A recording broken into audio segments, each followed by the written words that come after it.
world is at an inflection point. We are going to be inviting in those who argue that democracy doesn't work, that restrictions on the press are necessary, and that intolerance and tribalism and organizing ourselves along ethnic lines are the answer to today's challenges. And extreme nationalism and xenophobia and the politics of us versus them, isolationism or nationalism, where they can suggest rolling back the rights of others. Openness to immigrants and refugees, that's fundamental to who we are. I am convinced that the future does not belong to strong men. Blah, blah, blah, blah, blah. That was, of course, former President Obama. You heard him talk for years. He was in Canada today in Montreal, where he delivered a dark speech obliquely attacking the president who replaced him and warning about the rise of something called the politics of fear, whatever that is. Mark Steyn is a columnist, best-selling author, and a Canadian. Best of all, he joins us now. So, Mark, here you have a president who invited Al Sharpton to the White House as a domestic policy advisor more than 80 times, lecturing us about ethnic politics and tribalism. Like, self-awareness somehow doesn't exist for this guy?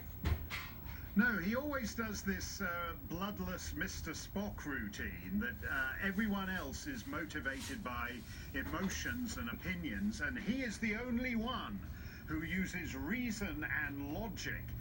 And he does this whole kind of dispassionate thing. Apparently there's a big market for it in Montreal. 6,000 people showed up to hear this speech. I think there's never been a better time to be a unilingual francophone in Quebec, because everything he said was in a condescending, superior put down of the world he left behind, essentially. Well, that's really the question. Does he understand the world he left behind? He hates Donald Trump. Donald Trump got elected because of Barack Obama. I wonder if he knows that. No, I don't think he's worked that out.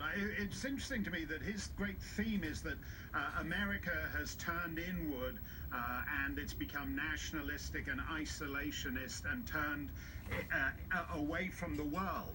That's what I heard all around the planet during the 8 years of the Obama regime. It didn't matter whether you were in Eastern Europe, where they missed Bush, in the Middle East, where they missed Bush, in India, where they missed Bush, in Singapore, where they missed Bush, in Australia, where they missed Bush. Whatever you feel about George W. Bush, he had relationships with world leaders. He didn't get on with Jean Chrétien in Canada. He got on fabulously with Tony Blair in London and John Howard in Australia. Obama got on with nobody.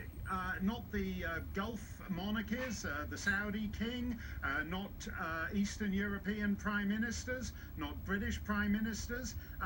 During those 8 years, Obama, in effect, turned away from the world, and the world largely went to hell on his watch.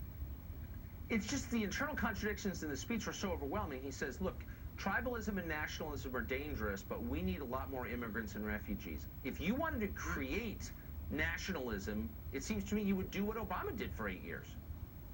Yeah, I think that's true, and in fact it has led to tribalism.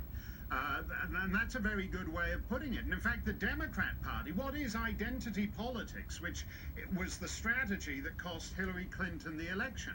That's tribal politics. You vote, you don't vote as a citizen. One of the great things, since he's in Canada, one of the great things that binds the English-speaking world is that common law does not place great emphasis on group rights. It's about the individual equal before the law. The Democrats come along and say, no, what matters is whether you're Muslim, or what matters is whether you're transgender. They lost the election because they tribalized the electorate. I think that's exactly right, and it's a cul-de-sac with a really ugly ending. Right. Mark Steyn, it is always an honor to have you on the show. Thank you for coming. Thanks a lot, Tucker, and you didn't miss anything in Montreal, I can tell you that. I didn't think I did, but thanks. We'll have 40 years of Obama speeches to look